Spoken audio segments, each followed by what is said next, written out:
जय श्री राम। श्री पंचमुखी हनुमान सर्वबाधा निवारण स्तोत्र। पंचवक्त्रं महाभीमं त्रिनेत्रं च महाबलम् अंजनीगर्भसम्भूतं हनुमन्तं नमाम्यहम्। ॐ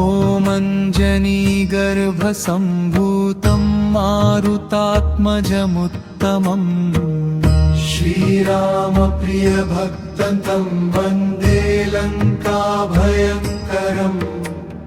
ॐ हनुमते रक्ष रक्ष सर्वतो मामा। ॐ हनुमते रक्ष रक्ष सर्वतो मामा। पूर्वे वानरवक्त्रं कोटिसूर्यसम्प्रभम् सर्वविघ्नहरं नित्यं भक्तानामभयप्रदम्। दक्षिणे नारसिंहं च भयनाशनं व्ययम् सर्वभीतिहरदेवम् दुष्टदैत्यविनाशनम्। पश्चिमे गरुडं दिव्यं ग्रभाबाधहरन् प्रभुम् सर्वरक्षाप्रदातारम् विषदोषविनाशकम्।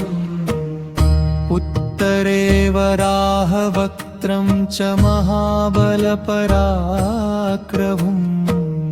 सर्वसङ्कटनाशाय भक्तपालनत्परम्। ऊर्ध्वे हयग्रीवमुखं ज्ञानप्रकाशकारकम् वाग्वैभवप्रदं नित्यं सर्वविक्र्याविवर्धनम्। यः स्मरेत् प्रातरुत्थाय सर्वभयैर्मुच्यते। दुःस्वप्नं ग्रहपीडाञ्च भक्तवत्सलो विनाशयेत्। पञ्चवक्त्रं महावीरं भक्तानुग्रहकारकम् सर्वबाधापहं देवं हनुमन्तं नमाम्यहम्। विघ्नजालं क्षणेनैव दहत्युग्रपराक्रम। रामदूतः कृपासिन्धु पातु मां पञ्चवक्त्रकः। भयशोकविनाशाय दुःखदारिद्र्यनाशिने भक्ताभीष्टप्रदातारम् वन्दे पञ्चमुखं प्रभुम्। दुष्टदोषान् ग्रहक्लेशान् तमोमोहं च नाशये। धर्ममार्गप्रदर्शकम् हनुमन्तं नमाम्यहम्।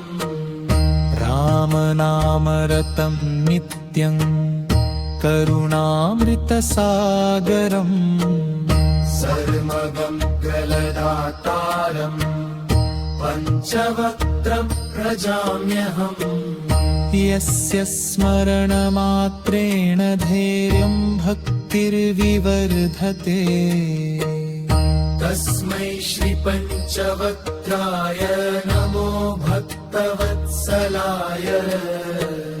समाहितः शृणुयात् वा पठेन्नरः। पञ्चवक्त्रप्रसादेन धैर्यं भक्तिं च विन्दति।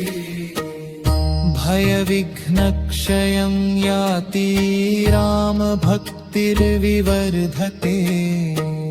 श्रीपञ्चमुखहनुमन्तः भक्तानां मङ्गलकृत्।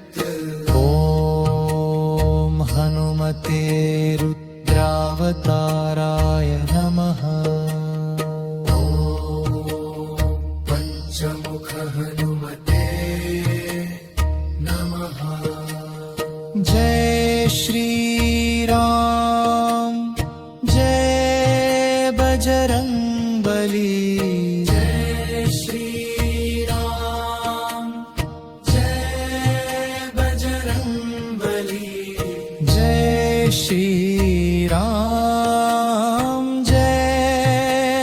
तरंग